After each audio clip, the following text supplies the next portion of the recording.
Halo teman-teman, bertemu lagi di channel Guru BK Konselor.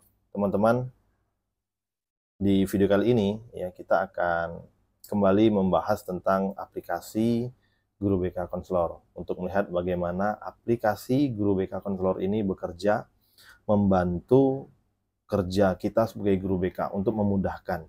Nah, memang tahun ini ya, di tahun ini kami dari tim Guru BK Konselor fokus kepada administrasi guru BK, mulai dari administrasi untuk merancang program BK di awal tahun, sampailah laporan dan evaluasi. Kemudian yang kedua berkenaan dengan akreditasi, ya, kemudian supervisi, kemudian audit kinerja. Nah, jadi tahun ini kita fokus di situ, dan saat ini kami sudah mulai sedikit masuk ya untuk mengembangkan minat bakat ya yang sudah kami masukkan dan sudah kami tampilkan di dashboard aplikasi Guru BK Konselor, dan insya Allah itu semakin menunjukkan komitmen dari Guru BK Konselor untuk benar-benar menjadikan Guru BK itu kunci dari standar kompetensi peserta didik kita, seperti itu ya, sehingga dengan menggunakan aplikasi ini Guru BK benar-benar seperti tagline kita, saatnya Guru BK naik kelas, seperti itu ya. Nah, untuk mengoperasikan aplikasi ini, teman-teman ya, silakan di browsernya itu ketik gurubkkonselor.com ya. Nah, bagi teman-teman yang sudah mengaktifasi, tinggal masuk di bagian menu pojok kanan atas, klik akses guru, masukkan email dan sandinya. Kemudian untuk yang belum mengaktifasi, silahkan klik aktivasi, kemudian akan terhubung ke WhatsApp untuk mendapatkan penjelasan mengenai aplikasi ini. Nah, kemudian setelah login akan tampil halaman dashboard seperti ini ya teman-teman ya. Mulai dari database, kemudian program BK, laporan dan evaluasi, kemudian RPL, di mana di dalam POPBK itu banyak sekali RPL yang harus dimiliki oleh guru BK dalam melaksanakan pelayanan BK, seperti itu.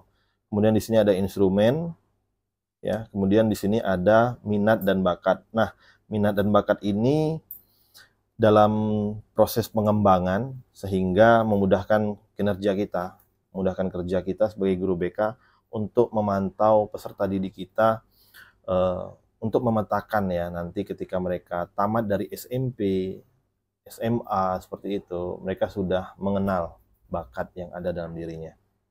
Oke, kemarin kita sudah membahas tentang database, program BK, kemudian laporan dan evaluasi memang belum kami tampilkan karena laporan dan evaluasi ini akan kita gunakan di akhir semester atau di akhir tahun ajaran di tahun 2024-2025 tahun depan ya.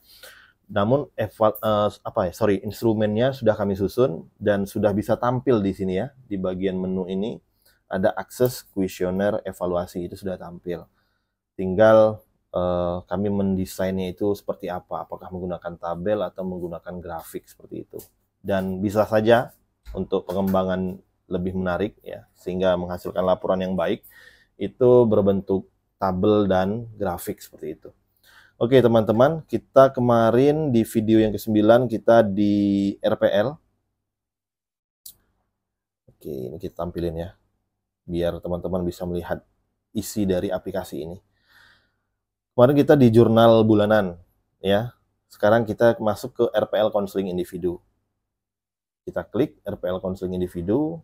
Nah, ini contoh yang sudah saya isi teman-teman ya. Oke, ini saya hapus dulu ya. Hapus dulu.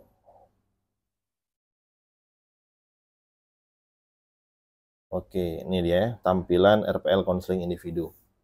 Nah, teman-teman, RPL konseling individu ini penting ya, teman-teman. Mengapa saya katakan penting? Karena hampir setiap hari ya, guru BK itu melaksanakan konseling individu selain layanan konsultasi seperti itu. Nah, konseling individu ini lebih kepada pelayanan yang diberikan oleh guru BK yang sifatnya cukup rahasia, seperti itu ya. Berbeda dengan layanan konsultasi. Layanan konsultasi itu ya bisa satu pertemuan itu kita dengan 2-3 orang siswa. Kalau konseling individu cenderung 1 orang ya, 4 mata saja antara guru BK dan konselinya, seperti itu. Untuk konsultasi juga sudah ada ini teman-teman ya. Jadi semua kegiatan kita itu harus direkam. Nah, mengapa kami buat ini? Ini merupakan terobosan bagi kami teman-teman. Karena terkadang kita itu lemah di bagian administrasi. Padahal guru BK itu setiap hari ada saja kegiatan layanan yang dilakukan. Siswa masuk, mungkin ketika mereka mengisi buku tamu, kita ngobrol, kita diskusi, dan layanan terlaksana. Hanya saja RPL dan laporannya itu tidak teradministrasi, tidak tersusun dengan baik, teman-teman. Jadi, ya kita lupa, ataupun mungkin bagi teman-teman biasa menumpuk seperti itu ya. Nah, jadi dengan adanya aplikasi ini, setiap siswa melaksanakan konseling seperti itu ya, kita langsung siswa selesai melaksanakan konseling, kita langsung membuat RPL-nya menggunakan handphone saja. Kita klik RPL konseling individu, kemudian kita klik buat dokumen. Nah, ini kita buat dokumen ya teman-teman ya. Nah, ini saya contohkan. Nama konseli misalnya Hendra Yansyah misalnya. Hendra Yansyah. Kelas 12 IPA 3 misalnya. Tanggal pelaksanaannya, misalnya teman-teman melaksanakan di tanggal hari Senin besok misalnya. Tanggal 10/2024 ya. Nah, ini harinya memang tidak tampil, tapi ketika menjadi laporan nanti itu akan tampil ya teman-teman.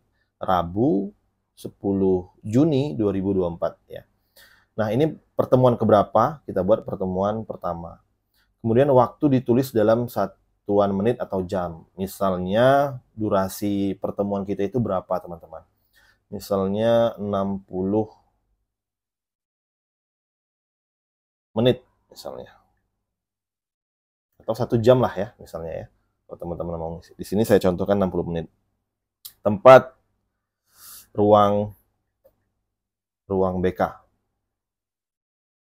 Oke, gejala yang nampak. Nah, karena ini RPL artinya rencana pelaksanaan layanan. Nah, gejala yang nampak ya, kita melihat ataupun kita menyimpulkan dari apa yang disampaikan oleh siswa. Ananda Hendra merasa belum percaya diri dengan dirinya sendiri. Misal seperti itu. Sehingga Ananda merasa terasingkan di lingkungannya.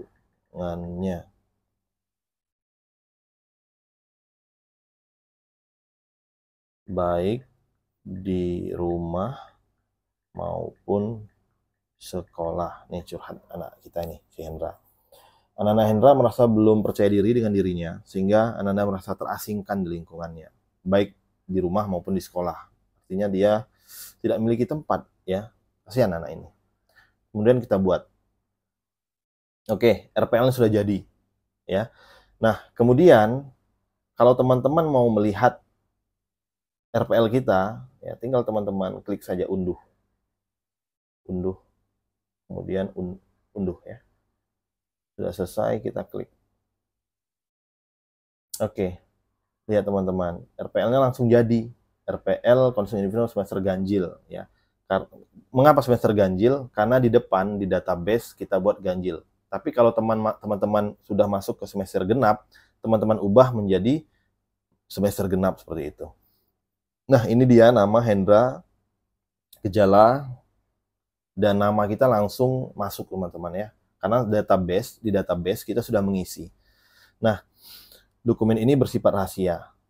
Ini nama sekolah dan ada watermark-nya ya. Nah, teman-teman, artinya RPL kita sudah jadi. teman-teman cukup mengisi saja di handphone ya, tanpa mengetik lagi di komputer buat format seperti itu. Formatnya sudah kita sediain, namanya sudah kita sediain, tinggal teman-teman isi saja seperti itu. Selesai. Kemudian RPL sudah selesai, kemudian laporan konseling individu kita klik. Jadi pekerjaan kita selesai hari itu dan RPL-nya langsung ada seperti itu ya. Ini saya hapus dulu karena kemarin saya sedang mencoba ya teman-teman, ketika melaksanakan demo aplikasi ini ya. Saya cek satu-satu seperti itu. Nah, laporan konseling individu kita buat. Nama anak kita tadi Hendra Yansah. Oh, pakai Hendra spasi tadi ya. Hendra Yansah. Kelas 12 IPA 3 tadi ya. IPA 3. Hari, tanggal berapa pelaksanaan kita tadi? Hari Senin ya. Oke, pertemuan pertama. Waktu kurang lebih pelaksanaan kemarin 60 menit ya. Sudah kita buat. Tempat ruang BK. Oke, teknik konseling yang teman-teman gunakan ketika memberikan layanan kepada anak kita ini. Nah, di sini ini ada opsi teman-teman. Ada psikoanalitik terapi, Adlerian terapi, existential terapi, person center terapi, gestalt, behavior, cognitive behavior, ya terapi realitas atau postmodern approach ya. Tinggal teman-teman pilih mau teman-teman gunakan yang mana. Ataupun kalau seandainya tidak ada ya, misalnya teknik konseling apa ya yang tidak tercantum di pilihan ini misalnya. Misalnya kursi kosong misalnya. Ya. Kursi kosong, teknik kursi kosong misalnya. Nah, penjelasan teknik kursi kosong ini apa? Sedikit teman-teman uraikan saja. Teknik ini sering digunakan, misal ya, digunakan ketika seorang klien sulit mengungkapkan permasalahannya. Misal seperti itu, teman uraikan. Nah, kemudian hasil yang dicapai. Kita buat. Setelah dilaksanakannya konseling bersama guru BK, Ananda merasa sedikit lega dan Ananda bersedia mengungkapkan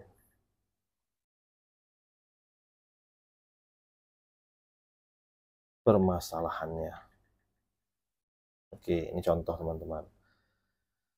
Kemudian Ananda membuat permintaan, ya misalnya kepada guru BK,